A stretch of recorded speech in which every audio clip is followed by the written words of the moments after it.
Benim ovozim pek mühim emas. Yani bu bugünkü ovozim bormi? Yani ovoz keldi.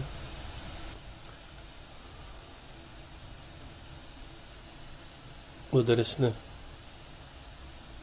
birga o'rganib o'timiz, qadrli qarindoshlar. Bugun Siratul Qur'on dersiniki 87-si. 87. dersni bugun İstanbul'da Ustoz Mustafa Islamoğlu Aqaba vaqtida edib qoldi. Bu o'tgan haftadagi 86. dersda oldin qatta 15 kunda bir bo'ldi. İstanbul'daki şu Vatan Caddesi'ninki girişide ama Akgön Hotel degan bir mehmonxona var. Şu mehmonxonaning orqa tarafida Aqaba vaqtida bir vaqtda derslar şeyde bo'ldi. Mana nahviydan qatılanmadan o'zim bo'ldim da. Yani şu başka bu dersi birleşti xatlikini bunu xatlik qilib, Uyg'urcha xatlik qilib birlikte tinglab o'tamiz. Bazen Türkçesi yaxshi olmagan qarindoshlar bo'lib qolsa, xatiga qarshi bo'ladi. Yani bassa xati chiqadi mana. Boshlab ketaylik da olsa bu ders 1 saat 45 minut 45 minut etrafında ekan. Bilmeyenler olsa, düşünmeyenler sorsanız bo'ladi. Birlikte dersini anlab o'tamiz. Qani marhamat.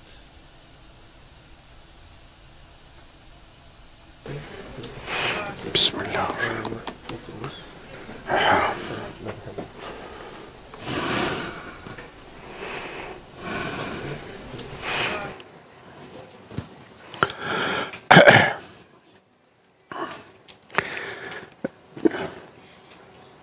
Değerli dostlar, güzel insanlar, hepinizi selamların en güzeliyle selamlıyorum. Hoş geldiniz, sefalar getirdiniz. Ekranların başında, telefonlarının başında, bilgisayarlarının başında, dünyanın her tarafında bize hoş geldiniz, sefalar. Sevgili kardeşlerimize de selamlarımı, sevgilerimi iletiyorum. Huzurunuza bugün biraz kırık çıktım. Bir rahatsızlık geçiriyorum ama gelmeme teşekkür ediyorum.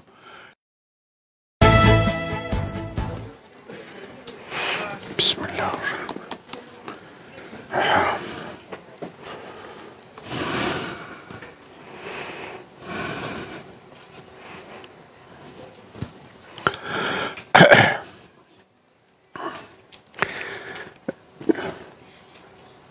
Değerli dostlar, güzel insanlar, hepinizi selamların en güzeliyle selamlıyorum. Hoş geldiniz, sefalar getirdiniz. Ekranların başında, telefonlarının başında, bilgisayarlarının başında, dünyanın her tarafında bize kulak veren sevgili kardeşlerimize de selamlarımı, sevgilerimi iletiyorum. Huzurunuza bugün biraz kırık çıktım. Bir rahatsızlık geçiriyorum ama gelmeme teşekkür ediyorum. Gelmeme seçeneğini kullanmadım. Yani gelme benim için şifa oluyor. Sizlerle buluşma şifa oluyor. Yatıp kalmak bana pek gelmiyor, iyi gelmiyor. Onun için umarım buradan daha iyi dönerim. Yani bu duayla geldim. Siz benim hekimlerimsiniz. Var olun. 87. dersteyiz. Evet, buraya kadar izin veren alemlerin Rabbine şükrederek başlayayım. Araf suresi, insanı ve insanlığı tanıma dersi. İlginç değil mi? Araf. Aklınıza ne geliyor? Araf deyince. Arada kalmışlık geliyor değil mi? Arasatta kalmak diye Anadolu'da bir ifade de var.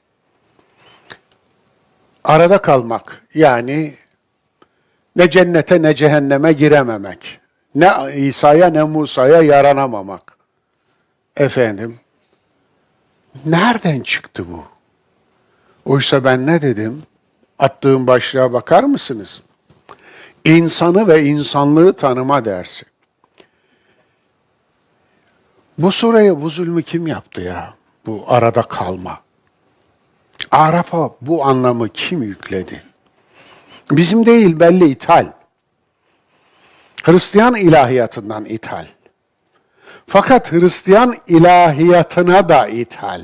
Orada da 11. yüzyılda ilk defa başlamış. Vereceğim onun tarihini. Hatta kitabını bile vereceğim. Batı'da yazılmış bir Hristiyanın yazdığı kilise tarihine ait çok esaslı eserlerden birini de kapağıyla getirdim ki ben tamamını okudum. Yaklaşık 500-600 sayfalık bir eser. Dolayısıyla görüyorsunuz, bir anlam veriyorsunuz, Kur'an'daki anlam zannediyorsunuz, falan tefsirde okudum, falan mealci böyle yapmış, falan alim böyle yazmış diyorsunuz. Dibini kazımadığınız sürece aslında kimin malını sattığınızı bilmiyorsunuz. Eleştirel düşünce işte bunun için önemli. Sorgulanmamış hayat yaşanmaya değmez diyordu Sokrates. Ben de demiştim ki bundan ilhamla sorgulanmamış din inanmaya değmez. Eğer dibini kazımıyorsanız, eleştirel düşünmüyorsanız, bu nereden çıktı diye sormuyorsanız, tamam kelime orada zaten. A'raf, arif, maruf, irfan. Anlatabiliyor muyum? Belli, kelime belli yani. Nereden çıktı bu? Araf, arada kalmak. Yani bir tür nezaret. Hatta toplama kampı diyebilirsiniz. Çünkü kitleler için, dünya insanlığı için söz konusu. Toplama kampı diyelim bari. Sarı bölge. Ne girebiliyorsun ne çıkabiliyorsun. Tampon bölge. Bu mu yani? Bu mu söyleniyor? Onun için bu sure çok önemli bir sure. Allah'ım ben bu surede bu kadar çok alt başlık olduğunu yeni fark ettim. Ne muhteşem ilke ayetleri var bu surede böyle. Onun için malumunuz her ayeti, her pasajı, her kelimeyi, her cümleyi huzurunuza getirmiyorum. Çünkü bu bir tefsir dersi değil. Onu bitirdim. Bu bir kazı dersi, arkeoloji yapıyoruz. Arkeoloji, konuların arkeolojisini, kavramların, idiomların İngilizcesiyle arkeolojisini yapıyoruz. Dolayısıyla o arkeoloji ki arke kelimesi temel demek, sebep demek, neden demek. Efendim arkeoloji de oradan geliyor zaten. Temelini bulmak, kökünü bulmak. Onun için arke, Yunanca bir kelime ve bu manada biz de kökünü bulmaya çalışıyoruz. Kavramın kökünü bulmaya çalışıyoruz. O ilkenin kökünü bulmaya çalışıyoruz. Dip kazısı yapıyoruz. Dolayısıyla bu kazıdan öyle şeyler çıkıyor ki ben de şaşırıyorum. Üzerinde niye düşünmedik diyorum, kendimi suçluyorum. Tamam falan alim filan, feşmekan alim. Diyor ki, onlar bilemedi de sen mi bildin? Ben ne diyeyim benim güzel kardeşim, güzel cahilim.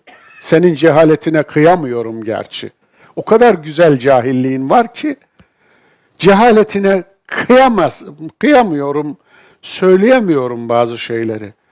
Ama bunları söylemek zorundayım. Çünkü söylemezsem ölürüm.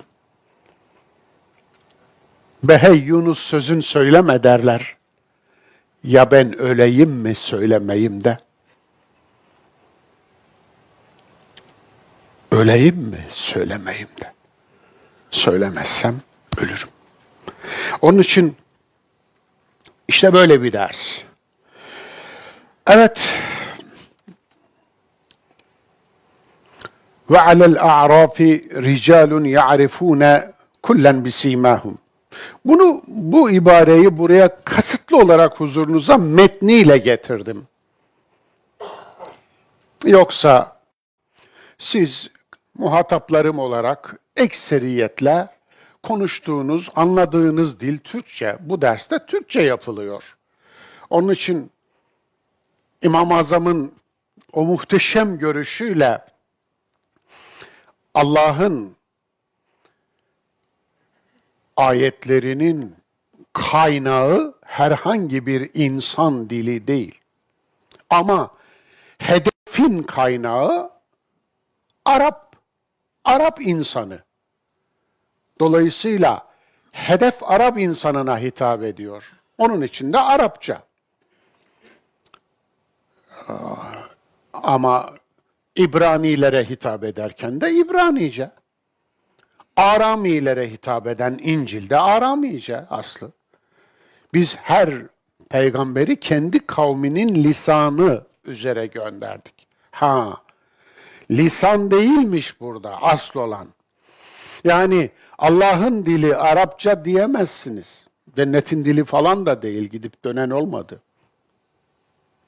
Arapçanın bir kutsallığı yok. İbranice'nin de bir kutsallığı yok. Tevrat'ın dili. İncil'in dili Aramice'nin de bir kutsallığı yok. İbrahim Nebi'ye verilen Süryanice suhuf var ama Süryanice'nin bir kutsallığı yok. Yani dil, herhangi bir dil kutsal veya kutsal değil. Profan. Böyle bir şey yok. Dillerin hepsi Allah'ın insana verdiği dil yeteneğinin bir ürünü. Onun için bir dil diğer dilden belki sentaksıyla, kelime hazinesiyle, zaman kullanımıyla, çekimlerinin çokluğuyla, ifade kolaylığıyla ve kültürün derinliğiyle farklılaşabilir. Bu teknik meseledir. Ama kutsallaşamaz. Dokunulmaz değil. Dil dokunulabilir. Onun içindir ki ısrarla Kur'an'da Şura suresinin 51. ayeti "Ma kâne li beşerin en yükellimehullahu illa" ilâhir. Allah'ın bir insanla, ölümlü bir insanla, burada beşer ölümlü bir insan, ölümlü bir insanla öyle senli benli elif, b, t, s, cim veya alfa, beta, gama üzerinden konuşması olacak şey değil. Harika. Bu da mı kesmedi ya? Evet, bu da mı kesmedi? Elbette olacak şey değil. Hani dedim ya, Allah adlı bir put yapıyorlar ama üstüne Allah yazıyorlar. Cep boyu yalnız. Ceplerinde gezdiriyorlar. Nüfuslarına yazdırıyorlar. Irklarından yapıyorlar. Ceplerinde gezdiriyorlar. Ve Allah diyorlar. Putun var, senin adını Allah koymuşsun. Alemlerin Rabbi. Niye küçültüyorsun? Alemlerin. O alemlerin dillerinin tamamı aynı. Dolayısıyla o dilleri konuşanların, o dilleri üreten kültürlerin, onların hepsinin Rabbi, kainatın Rabbinden bahsediyoruz biz. Bir dur ve titre. İnsan Allah der de titremez mi ya? Dur ve titre. Onun için farkında değiliz. Onun için ben biraz konuşurken değersizleştirdiğimiz Allah, peygamber, din, iman kelimelerini biraz az kullansak olmaz mı teklifim var. Ne olur? Çünkü çok yere düşürüyoruz. Çok harcı alemleştiriyoruz. Çok değersizleştiriyoruz. Dilimizde sürekli andığımızda içi boşalıyor. Onun için çocuklarınız diyor ki sakın inşallah deme. İnşallah dediğinizde yapmayacaksınız anlamına geliyor artık. Dolayısıyla Bu kadar boşaltmayalım. Bakınız, inandırıcılığı kayboluyor. Değeri kayboluyor. Yüceliği kayboluyor. Onun için hani 10 emirden bir tanesi, üçüncüsü olacak. Tanrı'nın ismini boş yere ağzına alma. Harika bir nehi aslında. 10 emir, 10 nehidir aslında. Alma, boş yere. Yani lavgarlığa alet etme, goy goya alet etme. Dolayısıyla değerlidir, değerli olan değerli kalsın. Onun için ağzında sakız etme. Maalesef ne oldu? Sen ne kadar çektin? 1000, benden 5000. Zannedersin açık artırmaya çıktık. Efendim, bu mu? Bir de çürümüşlük çıktı, zikirmatik. Tak tak tak tak tak tak tak. Çin çürümüşlüğü bu. Anlatabiliyor muyum? O alette bir suç yok. Sayı taşında da bir suç yok. Tesbih adını koydukları. Ama onun alet edildiği şey kötü. Çok çirkin, çok çürümüşlük. Bu değil ki zikir. Bir ömür boyu sen zikirsizsin. Eğer sayı taşını, boncuğu zikir, tesbih olarak görüyorsan bir ömür boyu tesbihsizsin. Tesbih dediğiniz zaman kainattaki her şeyi kapsayacak. Ve in min şeyin illa yusebbihu bihamdi. Kainatta hiçbir şey yoktur ki onu hamd ile tesbih etmemiş olsun. O zaman hayvanın, bitkinin, insanın, suyun, toprağın, ayın, güneşin de dahil olduğu bir tanım yapacaksın tesbihe. O nedir? Evet, varoluş amacını gerçekleştirmek. Her şey varoluş amacı var. Her şeyin varoluş amacı var. Varoluş amacını gerçekleştirmek onun tesbihidir. Zikir anmakla ilgilidir. Hatırlamakla daha doğrusu. Anmak dediğimiz zaman yine dile dökülüyor. Hayır. Zikir hafıza ile ilgilidir. Dil ile ilgili değildir. Kelimenin kendisi öyledir. Kur'an'ın ismi zikirdir.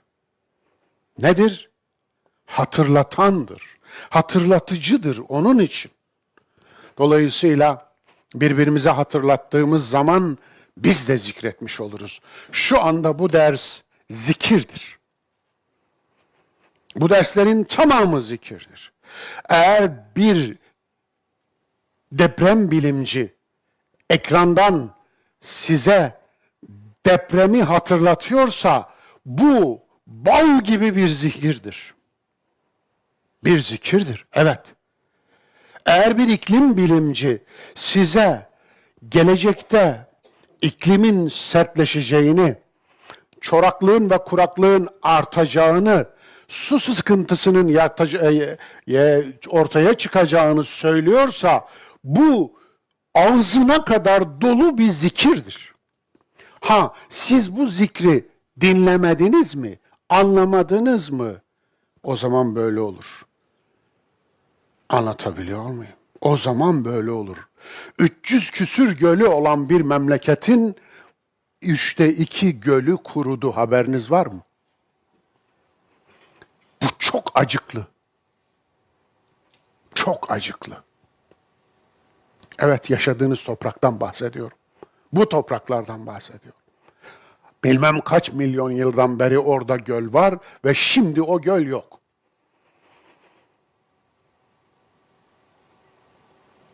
Eğer suyunuz giderse size suyu kim getirecek?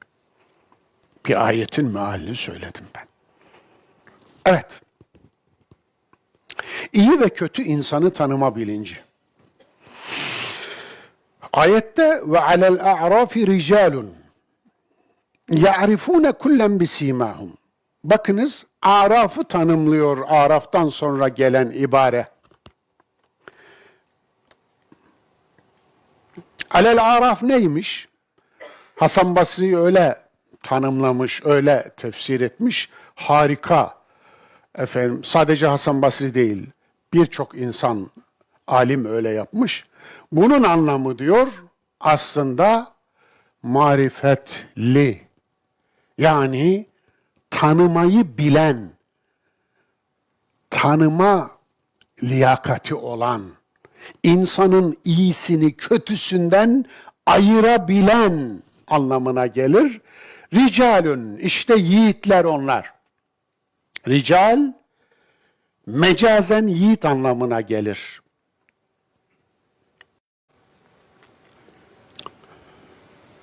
Aslında Arapçada şecaat derler ya, şecaat sahibine de şuca denir. Yani cesur, cesaretli, ama cesur kelimesi de Arapça. Cesur ile şuca arasındaki fark, cesarette cehalet olabilir ama şecaatta cehalet olmaz. Fark bu. Evet. Rical. Rical bu anlamıyla erkekte de olur, kadında da olur. Kadın da rical olabilir. Niye? Şecaat sadece erkeğe mi has? Korkak erkekler yok mu? Cesur kadınlar yok mu? Var.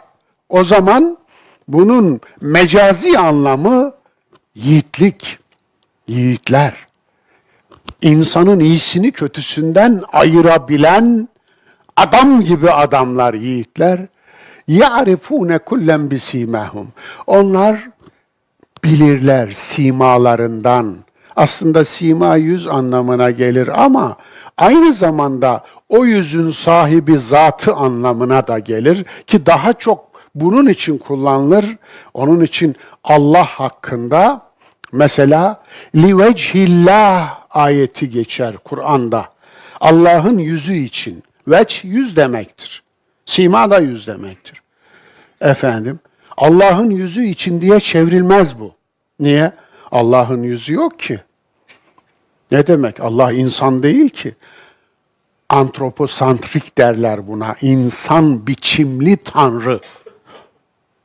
Müslümanların iman ettiği Allah insan biçimli değildir. Niye? Leyse kemislihi şey. Hiçbir şey ona benzemez, o hiçbir şeye benzemez. Ma hatara bi balik fallahu gayru zalik.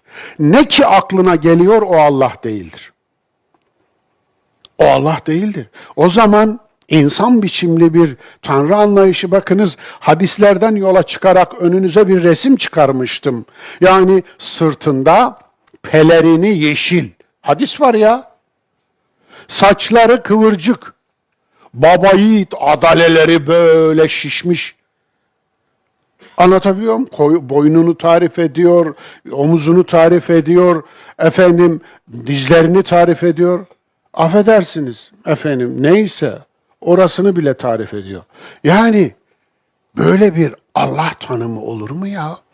Hadislere göre Allah budur diye çizmişler, yapmışlar resmini. Ve her birinin de hadisinin kaynağını vermişler. Ben getirdim buraya. Siretül Kur'an derslerinin ikisinde gösterdim onu. Arayın bulun. Yani özetle Müslümanların inandığı, daha doğrusu bir akil insanın inandığı alemlerin Rabbi yarattığı herhangi bir şeye benzemez. Bunu bilmek lazım. Leyse kemislihi şeyun. Evet. Yani tanımak, iyi ve kötü insanı tanıma bilinci. Böyle bir surenin olması gerçekten şükür nedenimiz olmalı. İnsanı tanıtan Kur'an'da bir sure var. Araf diye, insanı tanıtan. Bakın, Arafat'ta kalmışlıkla, Araf'ta kalmışlıkla, Arasat'ta kalmışlıkla bir alakası yok. Onun için Ashab-ül Araf, marifet sahipleri. Bundan hemen 2 ayet sonra geliyor zaten. Onda sadece bu ibareyi aldım. 48. ayette marifet sahipleri. Yani tanımayı bilenler, tanıma yeteneği olanlar anlamına. Tanıma ve bilinçle ilgili Kur'ani bir kavram nasıl yoldan çıkarıldı? Hemen tarihe şöyle bir uzanalım. Katolik Hristiyanlıkta araf icat edilmiş bir dini kavramdır.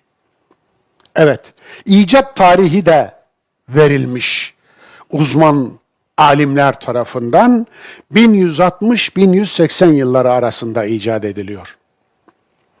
Katolik Hristiyanlıkta kilise böyle bir kavram icat ediyor. Aslında kavramın kendisi var, kavramı yoldan çıkarıyor. Ve arafı icat ediyor. Nedir? Cennete girmemiş olanlar. Cennetle cehennem arasında tampon bölge. Bu kavram icadıdır. Bu anlam icadıdır daha doğrusu. Anlam kaymasıdır. Anlam aslında bozulmasıdır bu. Neden yapıyorlar? Kilise karşıtlarına karşı savaştan muaf tutulmanın karşılığı cennetin tapusu ve anahtarını veriyorlar. Kilise 1160 ila 1180 yılları arasında cennetin anahtarını ve tapusunu dağıtma peşinde. Böyle aldatma peşinde. Cennetin tapusunu veriyor adam ya. Getirdim göstereceğim. Bir tapu da ben dağıtayım mı? Ha hocam onu biz biliyoruz. Biz de cennetin tapusunu dağıtanlar o kadar çok ki. Zaten Avrupa bitirdi bunları, bitirdi. Bitirdiği için işte bu durumda bugün. Biz aldık. Onların çöpe attığını biz çöpten aldık.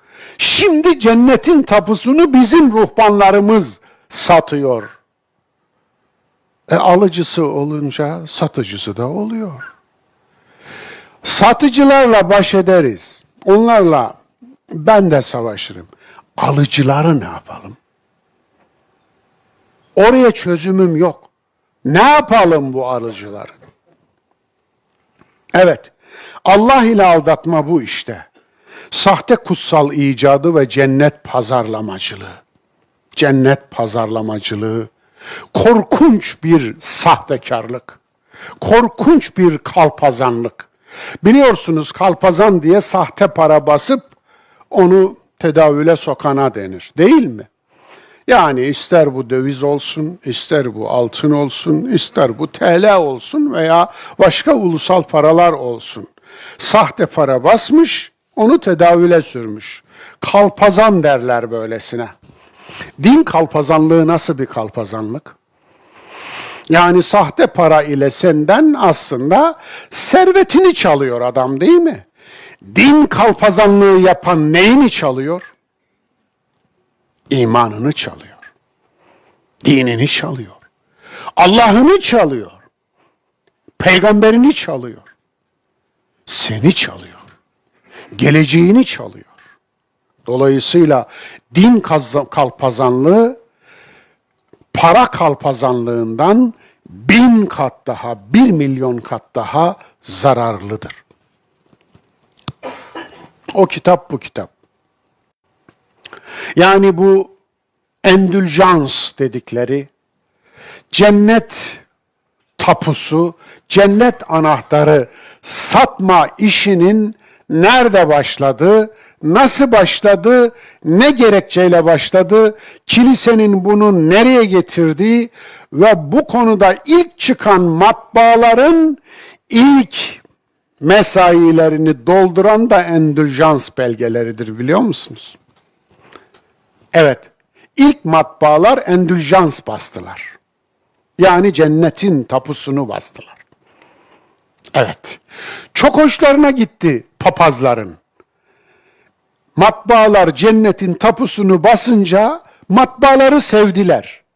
Ama matbaalar başka kitapların basımını yapıp da onların foyasını meydana çıkarınca Erasmus'un kitabı gibi mesela. Evet, deliliğe övgü. Aslında Erasmus deliliğe övgüyü, Erasmus'un arası papayla iyiydi. Katoliklikten de dönmedi. Dönebilirdi de. Dönmedi acaba kiliseyi birazcık adam edebilir miyim? Edemezsem de birazcık salaklıklarına ve manyaklıklarına dur diyebilir miyim diye etmedi. Yani merak edenler Erasmus'un hayatına şöyle bir gömülebilirler. Ama efendim deliliğe övgüsünü bunun için yazdı. Niye? Hem yakmasınlar beni, öyle bir ince eleştireyim ki kiliseyi, beni ateşin ortasına atıp da yakmasınlar. Aforoz etmesinler. Aforoz edilmeden, Engizisyon'un ateşine kurban gitmeden kiliseyi eleştireyim. Okuyabilirsiniz. Çok da kalın değil. Deliliğe niye övgü dizer ki bir insan? Yani işi deliliğe vurdu. Eğer biri bir şey yapacak olursa ben ya deliliğe övgüyü yazdım diyecek yani. Evet. Allah ile kul arasında ara ve aracı icadı ve kilisenin şefaati işte böyle çıktı. Kilise şefaatçiliğe soyundu. Endüljansla, yani cennet tapusu, cennet anahtarı satmakla. Cennet cehennem arasında toplama kampı icat etti. Papaya servet lazımdı zira. İşte cennet ve cehennem arasındaki toplama kampının, yani sarı bölgenin, tampon bölgenin icadının sebebi bu oldu. Yani kiliseye para lazımdı. Kilise parayı ne yapıyordu? Haçlı ordusu topluyordu efendim. Birinci Haçlı ordusunun Kudüs'ü zapt ettiği, ele geçirdiği yıl kaç aranızda bilen var mı? Eyvallah, Allah razı olsun. Nuri hocamız tam yerinden vurdu. 1099. Ama birinci Haçlı Seferi. 3. 5. 7. 10. 13. Haçlı Seferi olduğunu biliyor musunuz? Evet. Bitmiyor. Arkası bitmiyor. Haçlı. Seferin şeyi bu. Başında papazlar var. Başında rahipler var. Keşişler var. Pierre Lermit bir keşişti. Fransisken tarikatının keşişi. Yani bir tarikat müridi ve şeyhiydi. Pierre Lermit, 1. Haçlı Seferi'ni ortaya çıkaran. Ama para lazım. Savaş yapıyorsunuz, para lazım. Peki parayı nasıl elde edeceksiniz? Kilisenin cennetler tekelinde ya. Kilise kurtuluştur. Kilise babasının ilk ortaya çıkardığı slogan bu. Kilise kurtuluştur. Kilise kurtuluş olunca ne oldu? Sizi de kurtaracak. Kilise kurtuluştur madem, kurtuluş belgesini alan cennete girecek. Evet. Ve buna itirazlar başladı. İtirazlar. İlk itiraz edenlerden, yiğitlerden biri Jan Hus. Bu adam bugünkü anlamıyla bir profesördü. Belki ordinarius profesördü. Ve Prag Üniversitesi'nin rektörüydü. Aynı zamanda bir din adamıdır. Zaten o dönemde üniversiteler katedrallerden çıktı. İlk üniversiteler Batı'da katedrallerin yan ürünü olarak çıktı.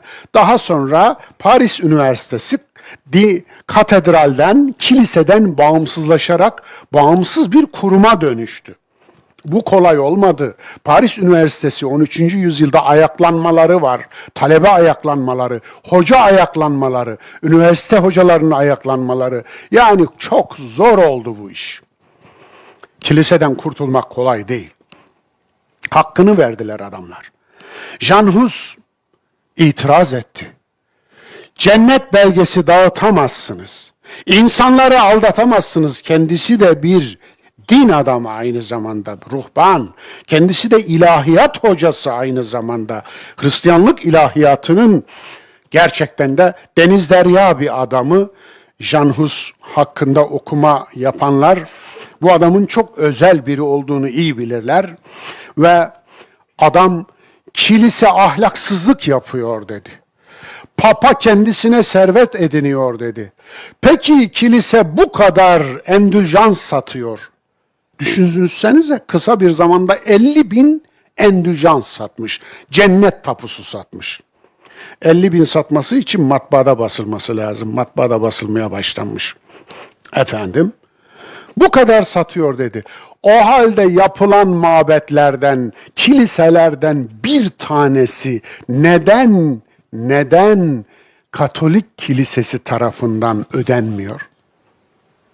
Akıllı adam. Soruyu soruyor. Bizim camilerde hani sürekli para toplanıyor ya. Sürekli para toplanıyor. Ya bu para neden mahallenin fakirlerine gitmiyor diye sorduğumuzda cıngar çıkıyor.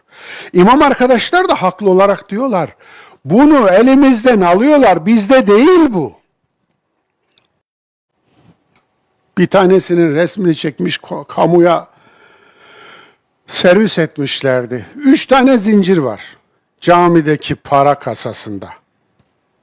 Birini imam zincirlemiş, zincirin biri imama ait.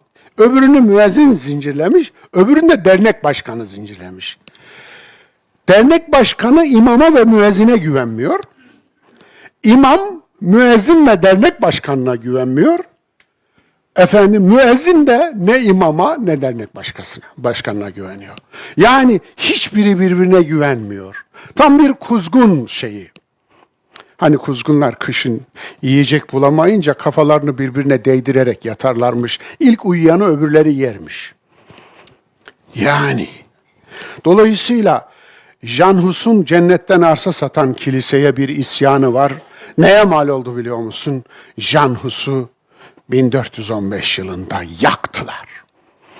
Engizisyon böyle bir adamı yaktı. Yani bu Hristiyandır, bu alimdir, bu Hristiyan alimidir falan diyen yok yani. Eğer karşı geliyorsanız, ahlaksızlığınıza hayır diyorsa yakıyorlar. Bruno da bir rahipti, unutmayın. Bruno'yu da yaktılar. Değil mi? Yani dünyanın merkezi, kainatın merkezi biz değiliz. Dünya değil dediği için yaktılar. Kainatta çok dünya var, çok yıldız var dediği için yaktılar. Bunun için insan yakılır mı? Yaktığınız adam bir de ilahiyatçı, alim, aynı zamanda astronom, aynı zamanda matematikçi. Çiçek Meydanı var Londra'da. Gidince direkt oraya gidin. O meydanın ortasında Bruno'nun heykeli var. O elinde tuttuğu savunmasından bir kitabe var. Onu okuyun. Dünyanın tüm tarihi boyunca tüm yobazlıklar adam yakmış, kadın yakmış, orman yakmış, kitap yakmış. Kitap yakmış. Kitap yakanlar adam da yakıyorlar. Evet. İlk başta matbaa kilisenin işine gelmiş. Onun için endüljans basılmış.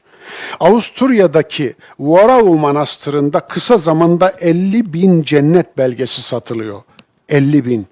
Bu elle yazılmaz. Anlaşılıyor ki matbaalar oraya çalışmış. Ama daha sonra matbaaya düşman oldu beyler. Niye? Dedim ya, Erasmus'un deliliğe övgüsü o da matbaada basıldı. Ama daha kiliseyi daha derinden sarsan kitaplar da basıldı. Harika eserler yazıldı. Onlar da basıldı. Ve tabii adamını yakabildilerse yaktılar. Onu yakamadılarsa kitabını yaktılar. Hatta bir alim hatırlıyorum, mezardan çıkarıp kemiklerini yaktılar. Papa 4. Sixtus, ölüler adına cennet tapusu almak caizdir fetvası verince iş bambaşka bir yere gitti. Şimdi dirilere satıyorlardı, dirilere cennet belgesi veriyorlardı, ölülere de cennet belgesi vermeye başladılar. Yeter ki parayı ver. Parayı ver. Bizimkiler duydular. Bizimkiler daha ilerisini yapıyorlar. Yanmaz kefen satıyorlar.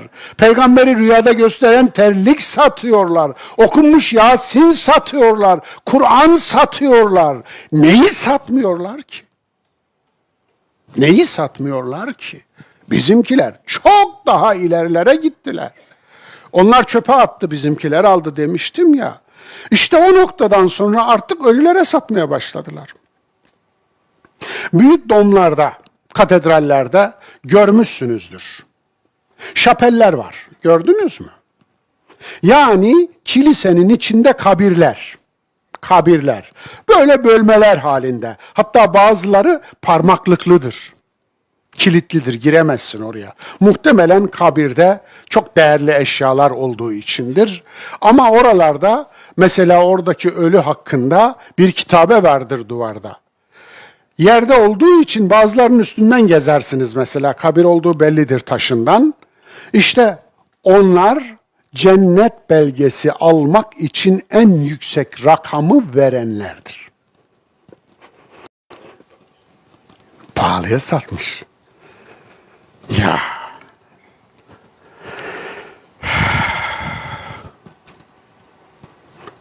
Hazreti Endülcans huzurlarınızda. Papalık tarafından satılan garantili cennet belgesi. Evet, görüyorsunuz. Kibir değil, sorumluluk ilahiyatı. فَلَنَسْأَلَنَّ الَّذ۪ينَ اُرْسِلَ اِلَيْهِمْ وَلَنَسْأَلَنَّ الْمُرْسَل۪ينَ 6. ayet. Araf. Manasını vereyim. Dikkat edin. Manasına dikkat edin. Kendilerine gönderdiğimiz nebilerden de hesap soracağız. Gönderdiğimiz toplumlardan da hesap soracağız. Ne dersiniz? Allah dersiniz. Ya, Allah deriz ya, denmez mi? Ne muhteşem bir Allah o. Peygambere torpil geçeyim yok. Yani peygamber ya. Dolayısıyla gönderdik. Değil mi? Peygamberin amiri Allah. Ben atadım onu. Hesap sordurmam. Görevini yapmadıysa da sordurmaz mı? Sordurmam. Benim altına imza attığım atama imzasını yaptığımdan kimse hesap soramaz. Mahkemeden kaçırırım ben onu. Ne halt yerse yesin. Bakınız alemlerin Rabbine, adaletine bakınız. Onlardan da hesap soracağım diyor. Evet, soracak. Nasıl? Peygamber cenneti yok. Özel olarak onlara ayrılmış bir cennet yok. Onun için sevgili Resulümüz bu tip bir ayetin yorumu olarak yaptığı yorumda benimle şöyle olacak diye iki parmağını birbirine sürtüyordu. Öyledir. Evet. İki tür yahu hakikat nereye dokunursa dokunsun Allah aşkına. Hak mı? Hakikat mi? Onu ya ben öleyim mi söylemeyim de diye girerken boşuna demedim ki. Söylemezsem ölürüm. İki tür teoloji vardır demiştim. Sen hangi dinin dindarısın diye soruyorum. Kibir dininin mi, sorumluluk dininin mi? Evet, iki tür teoloji var. Bir teoloji var, sahibinin kibrini artırır. Mümininin kibrini artırır. Bir de teoloji var, mümininin sorumluluk bilincini artırır. İki tip ilahiyat, iki tip din, iki tip dindarlık. Sayın gitsin. Bir dindarlık var, sorumluluk bilincinizi artırıyor. Bir dindarlık var, kibrinizi artırıyor. Nasıl bilirsiniz, nasıl biliriz? Şöyle, mesela oruç tutacağız. Mesela namaz kılıyoruz. Mesela hacca gideceğiz. Mesela iman ettik. Senin gibi olmayan birinden kendini sırf bu yüzden üstün görüyorsan, kibir dindarlığına aitsin.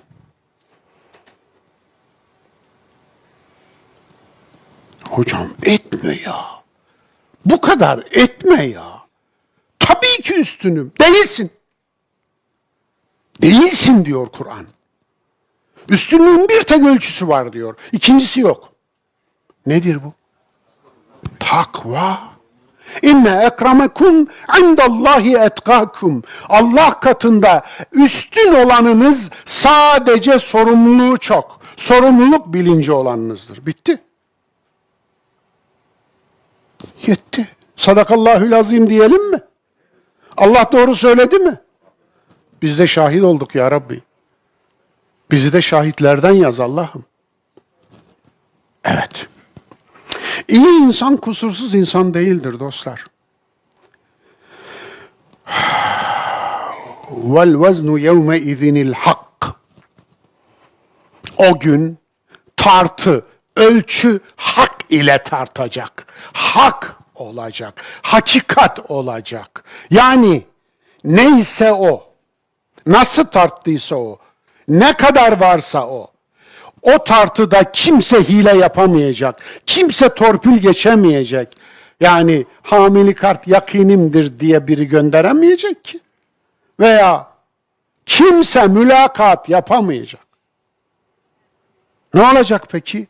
O gün ölçü, tartı hak olacak. Hakiki olacak. فَمَنْ ثَقُلَتْ مَوَازِينُهُ فَاُولَٰئِكَ هُمُ الْمُفْلِحُونَ. Kimin iyilikleri kötülüklerden ağır geldi, işte o, işte onlar kurtulanlar olacak. Bu harika bir şey dostlar ya. Farkında mısınız? Allah kusursuz kuldan hiç bahsetmiyor. Hatasız insandan hiç bahsetmiyor. Yani bir defter var, şöyle düşünün, gelirler giderler, girdiler çıktılar. Artılar eksiler. Artıları eksilerinden fazla olan iyi insandır diyor. Ne güzel ya. Değil mi? Ne güzel. Kitab-ı merkum dediği bu. Rakamlı kitap. Yani sanki girdi çıktı defteri gibi. Bilmiyorum, eskiden tüccarlar, ticaret yapanlara böyle defterler tuttururlardı. Şimdi halen var mı? Yoksa muhasebeciler mi tutuyor? Bilmiyorum. Yani aramızda onlardan var. Efendim, sanırım kişiler tutmuyor artık değil mi girdi çıktı meselesini? Var. Eyvallah. Ha, götürü mesleklerde. Serbest meslekler. Tamam. Öğrenmiş oldum. Çok teşekkür ederim. Evet. Yani burada aslında söylenmek istenen şu dostlar. Hatasız insan yok. Hatasız insan insan olmaz zaten. Hatasız kul olmaz. O zaman nedir? Birazdan gelecek Adem, iblis meseli bunun arkasından geliyor zaten. Yani diyor ki hatasızlık iddiası en büyük hatadır. Hatasızlık iddiası seni şeytan eder. Dolayısıyla hatanda ısrar etme. Adem ol, adam ol, insan ol. Bunu söylüyor. Adem, insanoğlu, insanoğlu Adem. Hemen geldi bakınız. 11. ayet.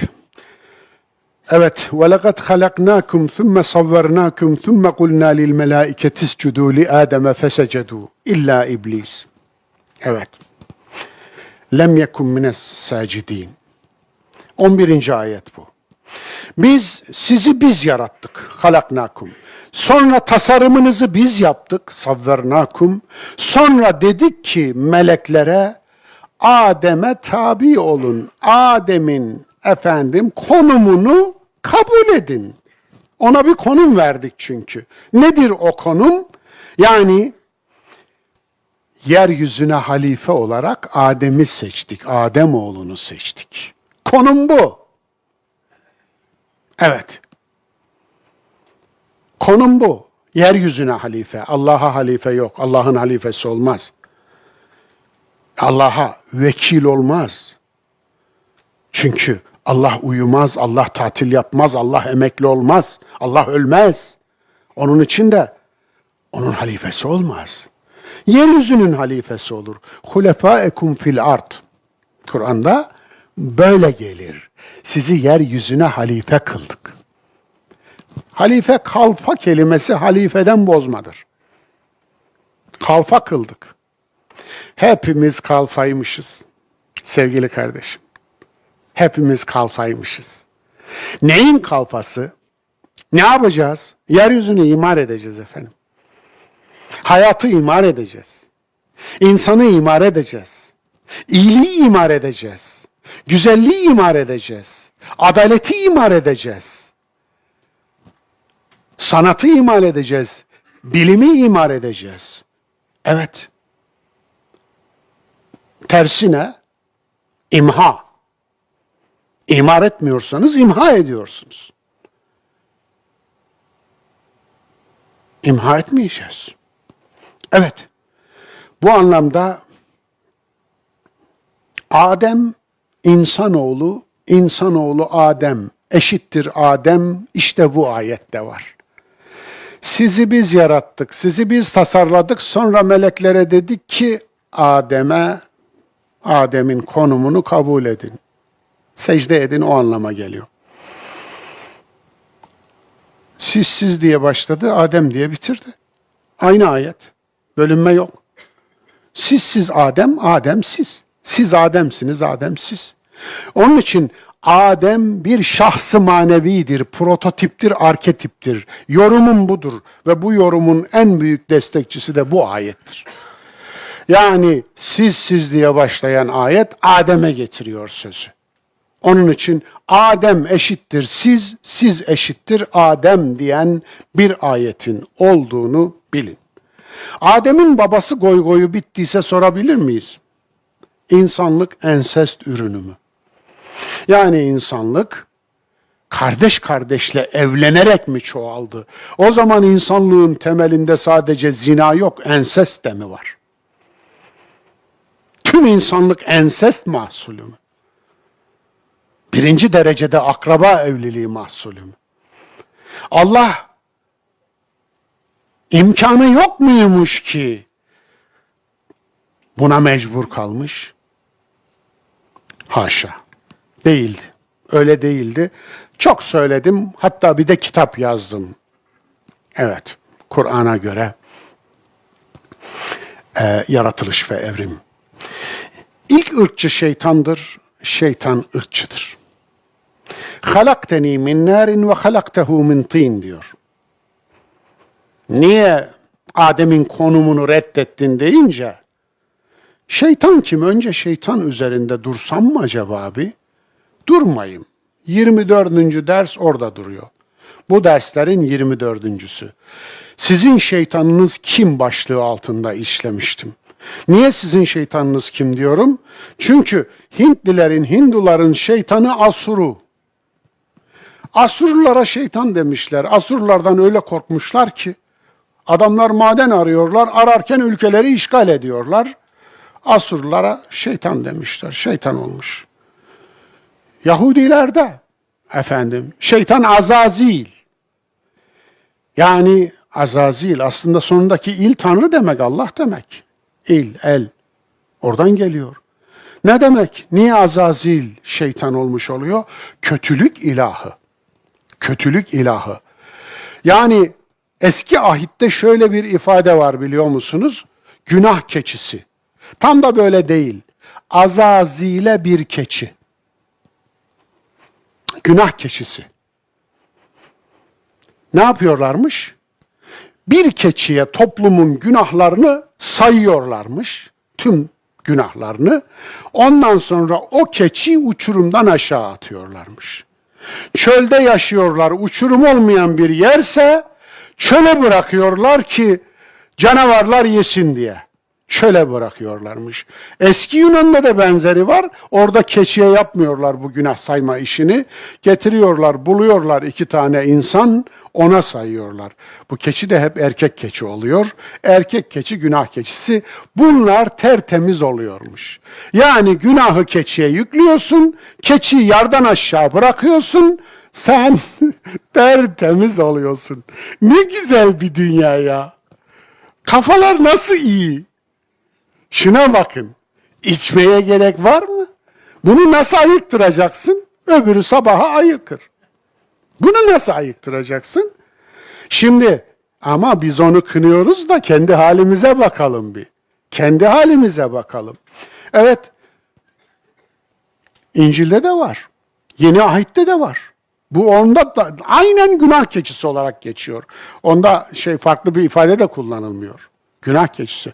Ve çok ilginç, İncil'deki günah keçisi ibaresinden yola çıkarak Pavlus mektuplarında da yazmış bunu, İsa'yı günah keçisi olarak ilan ediyor ve diyor ki İsa çarmıha gerilmekle bütün bir insanlığın günahının ve kefaretini ödedi. Nasıl buldunuz? Allah diyesi geliyor değil mi? Yok mu aranızda eski derviş?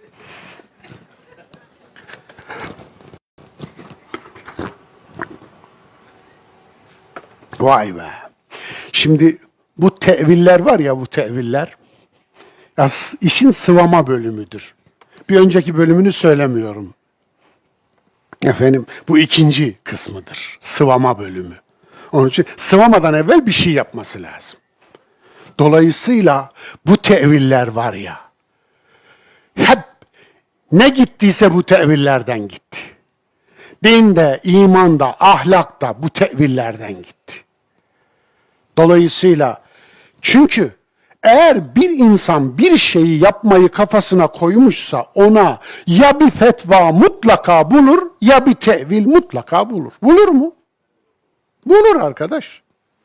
Yani yenilmiş haltlara bulunmamış tevil bir örneğiniz var mı? Ya şunu da şu haltı yiyeceklermiş, düşünmüşler, taşınmışlar, yemeye karar vermişler. Fakat tevil bulamamışlar veya fakat fetva bulamamışlar. Benim aklıma bir tane örnek gelmiyor. Tarihte bir tane örnek yok. Yani fetva bulamadıkları için bu haltı yemekten vazgeçmişler. Yok, öyle bir şey yok. Bulmuşlar. Yok mu? Parayı verince oluyor efendim. Parayı vermişler, olmuş. İmam-ı Azam'ın katil fetvasını verenlerden biri Evzai'dir. Oluyor yani, görüyorsunuz değil mi? Böyle bir adamınız çıkıyor, bir gök yıldızı, bir yıldız ama ellerinizle öldürüyorsunuz. Yok ediyorsunuz. Evet, adam Hüseyin'i öldürürken ona da var. Evet, El Avasım Minel Kavasım'ı açın da bir bakın bakalım. Bunu yazan da Müslüman bir alim. Yani Yezid haklıydı diyor. Hüseyin isyan etti diyor. Asiydi diyor. İşe bakar mısınız? İşe bakar mısınız? Nasıl olacak bu iş? Ha? Nasıl bir haklılık bu? Peygamberin torununun arkasında 72 kişi var. Kadınlar, çocuklar, bebekler. Öbür tarafta en az 4000 kişilik Ömer bin Sad'ın. Ömer bin Sad'ın babasını biliyor musunuz? Sa'd bin Ebi Vakkas. Yezid'in ordusu. Hüseyin'in üzerine saldığı 72 kişi. Bunların 1/3 kadın ve daha çoğu çocuk. Bu kadarcık bir insan, bir ailenin üstüne saldığı ordu 4000 kişilik Berberi ordusu. Ve işin garibi de ne biliyor musun? Hüseyin namaza durduğunda Ömer bin Sa'd ordusuyla beraber Hüseyin'e ittiba ederek kılıyormuş doğruysa. Mümkündür. Ebu Hureyre'nin dediği gibi. Niye böyle yapıyorsunuz? Onun da demiş ekmeği çok yağlı. Ekmeği yağlı ya. Ermeninin, Rum'un yağlı ketesi kaypak Müslümanı dinden çıkarır diyordu bizim Seyrani. Anlatabiliyor muyum? Yağlı kete dinden çıkarır yani.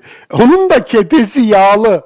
Demek ki orada başlamıyor bu. Daha sonra da devam etmiş. Yani bu anlamda ne oldu? Öldürdün. Tamam. Susuzluktan niye öldürüyorsun? Yandan ırmak akıyor ya. Kocaman ırmak akıyor. Bir yudum suyu niye çok görüyorsun? Suyu içsin de ölsün. Öldürüyorsun. Bu zulmü işliyorsun. Öldürdün. Çırılçıplak soyup niye asıyorsun bedenini? Bu nasıl bir şey? Bu nasıl bir şey? Öldürdün, kafasını kesip niye saraya gönderiyorsun? Yani devam edeyim mi? Etmeyeyim. Ya bu yani öldürme değil, vahşetin bilmem kaçıncı rezilliği bu.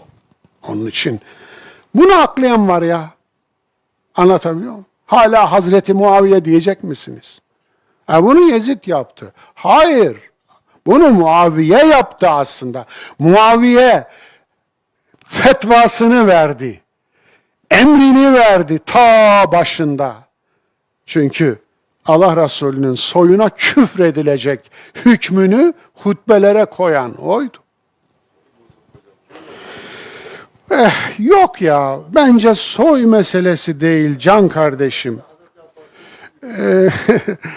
Soy meselesi şöyle değil can kardeşim. Müsaade buyurursan eğer küçük bir hatırlatma yapayım.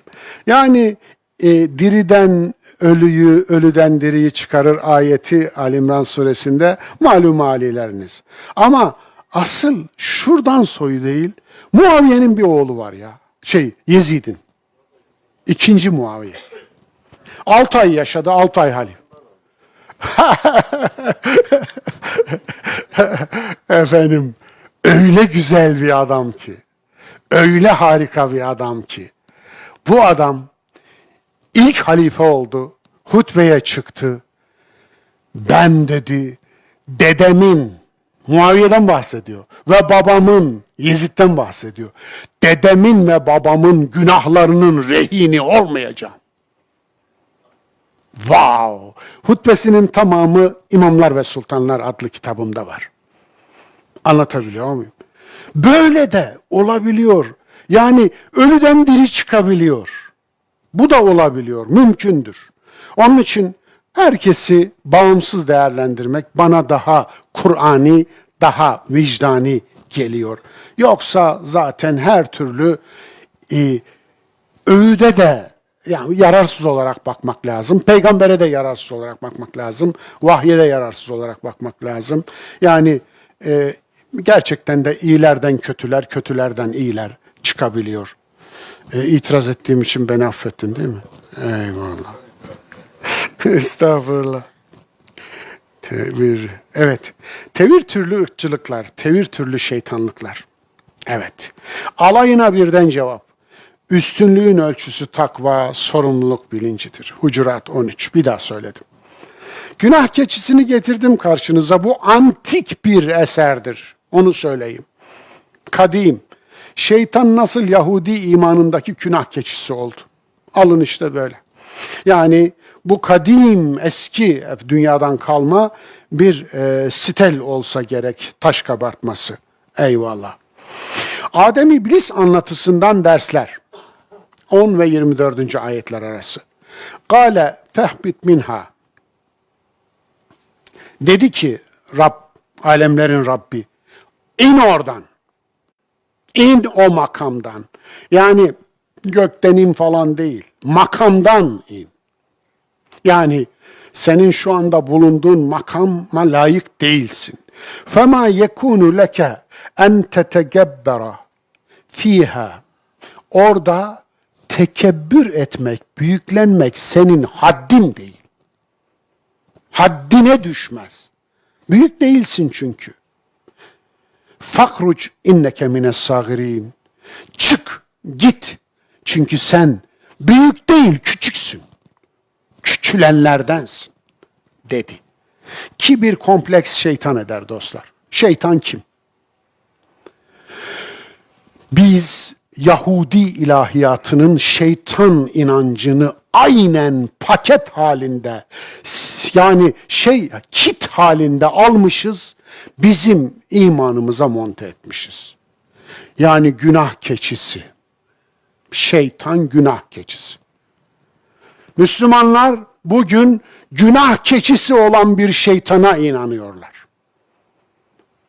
Onun için izah et.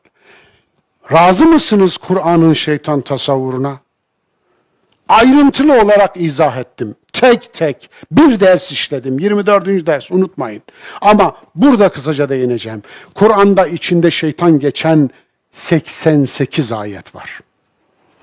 Bunun 59'u Mekke, Medine ve bölgede yaşayan kanlı, canlı, ismi belli insanlar. Evet. Velid bin Mughire için şeytan diyen ayet var. Ebu Cehil ve benzerleri için şeytan diyen ayet var. Ebu Leheb için şeytan diyen ayet var. Medine'deki Abdullah bin Ubey bin Selül, münafıkların reisi için şeytan diyen ayet var. Anlaşıldı değil mi? 59'dan bahsediyorum. 59 tanesi Mekke, Medine ve bölgede yaşayan kanlı, canlı, adı belli insanlar. Geriye küçük bir kısım kalıyor. Onlar ne? Allah'ın Mustafa kulu. Onlar da insanın güdüleri ve dürtüleri. İçgüdüleri. İnsanı yoldan çıkaran o güdüler var ya. İşte aslında insanın melekelerini melek etmekten çıkıp da şeytan eden o hırs mesela. O kin mesela. O haset mesela. O cimrilik mesela. O tutkular mesela. O zevki sefa için etrafa vermediği zarar kalmayan o güdüleri mesela. Şehvet güdüsünün şeytani bir anlama kayması. İnsanın içindeki bir şeytana dönüşmesi. Belki burada birazcık Freudiyen bir psikolojiye, psikanalize de gidilebilir. Yani alter ego, iç ben, artık kötüleşmiş, kötü olmuş iç ben. Yani iyileşmesinden ümit kesilmiş olan o iç ben. Evet, bazıları kötüdür. Kötü insan gördünüz mü hiç? Kötülük yapan demiyorum. Her kötülük yapan kötü insan değildir. Kötü insan ayrı bir şeydir. Kötü insan gerçekten her yaptığını kötülük için yapar, bazen iyiliği de kötülük için yapar. Evet, çok ilginçtir. Tam şeytanın sağdan gelmesi işte. Ya iyiliği kötülük için yapılır mı? Hani çok basit bir misal olacak ama yani birçok misal verilebilir. Bir adam geçiyordu, yetim ağlıyordu. Eline pislik bulaşmış adamın yetimin kafasına sildi. Yetim de amca beni okşadı diye sustu. Sevindi. Yetimin algıladığı başka bir şey. Adamın yaptığı başka bir şey. Sizce Allah bu adama karşılığını elindeki pisliği yetimin başına sildiği üzerinden mi verecek? Yetimin susuşu üzerinden mi verecek? Ne değil mi ama? Harika. İnnemel a'malu binniyat. Aynen öyle. Yani orada aslında niyet de değil. Ameller amellere göredir. Ameli belli. Ameli belli. Dolayısıyla yani en küçüğünden misal verdim. Daha büyüğünden de verebilirim. Bakıyorsunuz sureta iyi görünen bir şey yapıyor ama arkasında bir hinlik, bir şeytanlık gizli. Onun için kötüyü tanırsınız. Eğer kötüyü tanıyorsanız araf sahibisiniz. İşte araf bu. Kötüyü tanıyorsanız araf sahibisiniz. Kötüden iyilik sadır olmuyor dostlar. Kötü iyilik yapınca da korkmak lazım. Onun için eğer size bir şey veriyorsa, eğer bir fakire bir şey veriyorsa bilin ki onun altında bir şeytanlık gizli. Onun için kötüleri tanımak lazım. Kötüleri tanımıyorsa zaten biri iyileri de tanımaz ki. İyileri de tanıyamaz.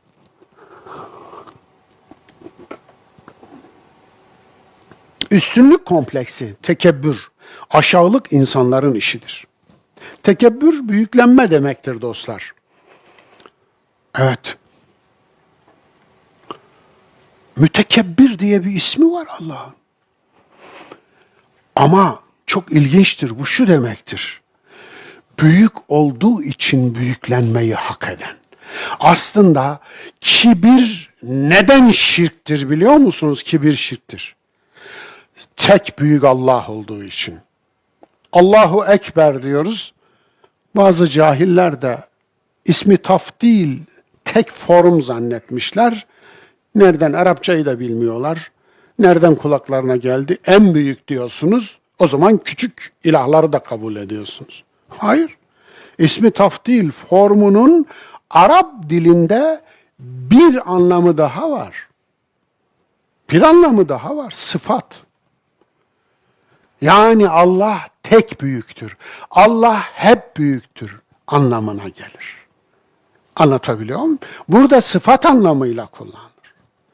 Evet, yani bu anlamda Allah sadece büyüklenmeyi hak eden varlık odur. Onun dışında büyüklenmek şeytan eder insanı. Kibir şeytan eder insanı.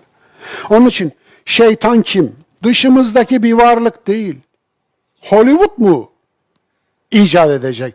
Çok mu Hollywood filmi seyrediyorsunuz? Boynuzları var, gözleri pörtlek, vücudu yamuk, kafada böyle tek tük saçlar var. Efendim, yani şeytanın kendisini gördüğünüzü mü zannediyorsunuz filmde gördüğünüz? Alakası yok.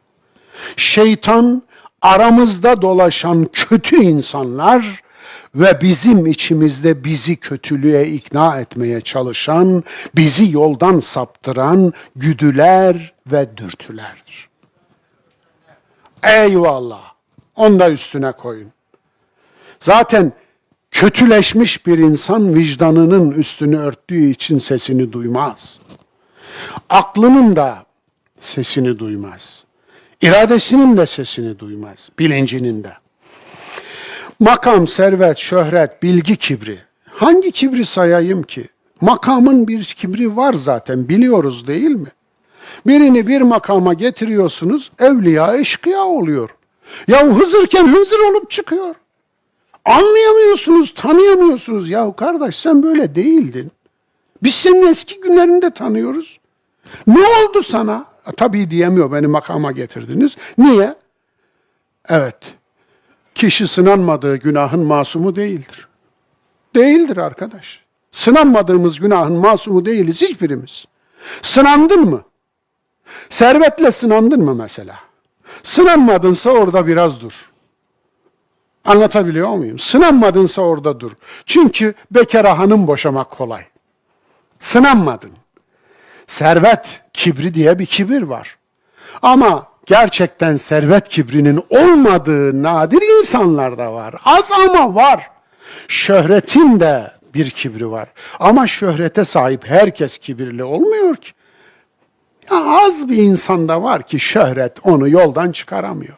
Servet onu yoldan çıkaramıyor. Makam onu yoldan çıkaramıyor. Nasıl oluyor? Ben kim olduğumu biliyorum diyor. Hiç unutmuyorum.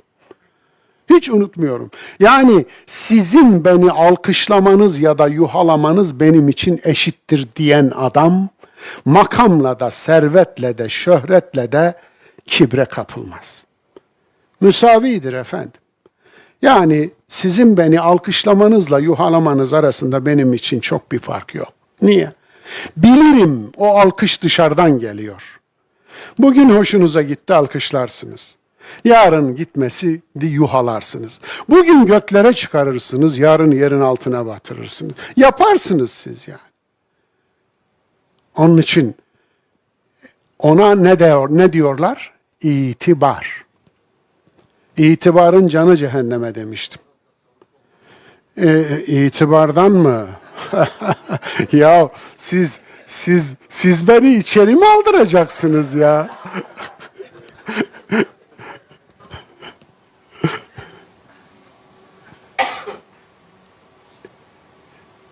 İtibar israf ederek olmaz. İsraf haramdır. Haramda itibar olmaz.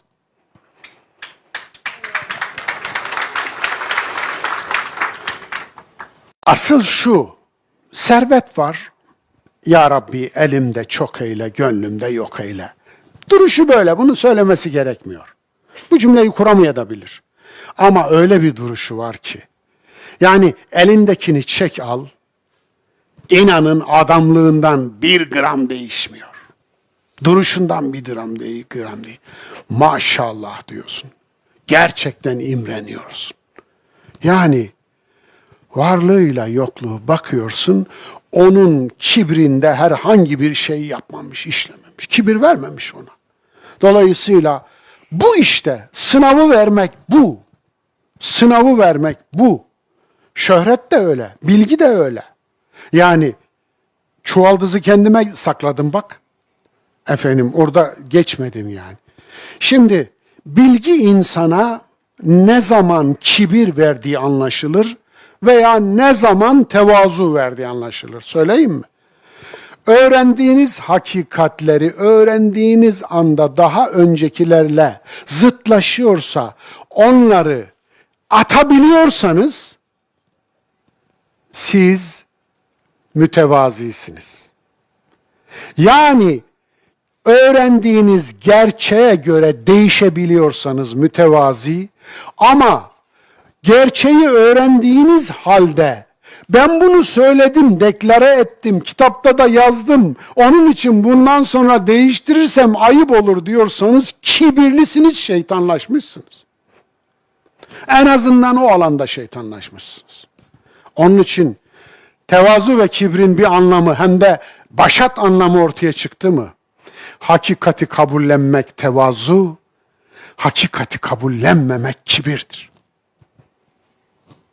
Kibirliği makamından indirmek lazım. Ayet onu diyor. Kale fehbit minha. İn oradan. İn oradan demek lazım. Kale febime agveyteni leakudenne lehum sıratekel mustakim.